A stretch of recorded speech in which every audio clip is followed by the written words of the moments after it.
بسم اللہ الرحمن الرحیم۔ السلام علیکم ورحمۃ اللہ وبرکاتہ۔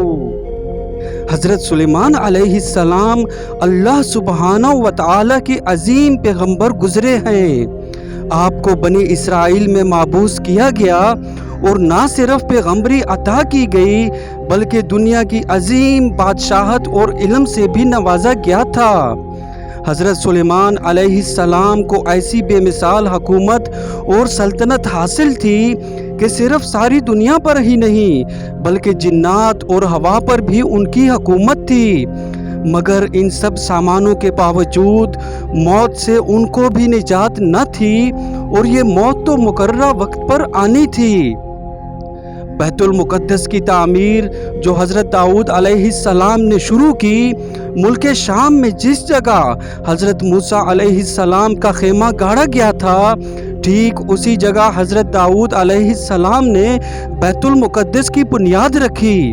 مگر عمارت پوری ہونے سے قبل ہی حضرت داؤد علیہ السلام کی وفات کا وقت آن پہنچا، اور آپ نے اپنے فرزند حضرت سلیمان علیہ السلام کو اس عمارت کی تکمیل کی وصیت فرمائی۔ چنانچہ حضرت سلیمان علیہ السلام نے جنوں کی جماعت کو اس کام پر لگایا اور عمارت کی تعمیر ہوتی رہی۔ جنات کی طبیعت میں سرکشی غالب تھی۔ حضرت سلیمان علیہ السلام کے خوف سے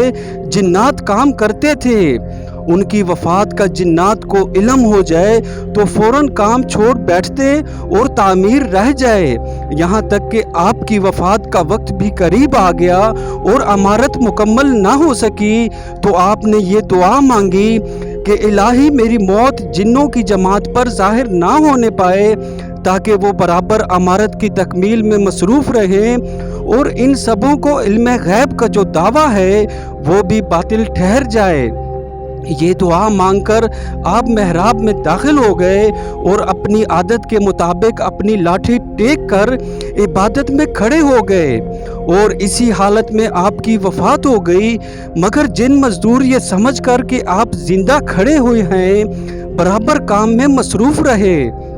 اور عرصہ دراز تک آپ کا اس حالت میں رہنا جنوں کے گروہ کے لیے کچھ باعث حیرت اس لیے نہیں ہوا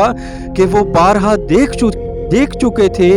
کہ آپ ایک ماہ بلکہ کبھی کبھی 2 ماہ برابر عبادت میں کھڑے رہا کرتے تھے، یہاں تک کہ بحکم الہی دیمک نے آپ کے عصا کو کھا لیا اور عصا کے گر جانے سے آپ کا جسم مبارک زمین پر آ گیا، اور اس وقت جنوں کی جماعت اور تمام انسانوں کو پتہ چلا کہ آپ کی وفات ہو گئی ہے۔ قرآن مجید میں اللہ تعالیٰ نے اس واقعہ کو ان لفظوں میں بیان فرمایا ہے کہ پھر جب ہم نے ان حضرت سلیمان پر موت کا حکم بھیجا تو جنوں کو ان کی موت دیمک نے ہی بتائی جو ان کے عصا کو کھا رہی تھی۔ پھر جب حضرت سلیمان زمین پر آ گئے تو جنات کی حقیقت کھل گئی، اگر وہ غیب جانتے ہوتے تو وہ اس ذلت کے عذاب میں اتنی دیر تک نہ پڑے رہتے۔ اللہ تعالی ہم سب کا حامی و ناصر ہو، آمین ثم آمین۔ تو یہ تھی میری آج کی ویڈیو، امید کرتا ہوں آپ سب کو پسند آئی ہوگی۔ میرے چینل کو لائک کریں، سبسکرائب کریں۔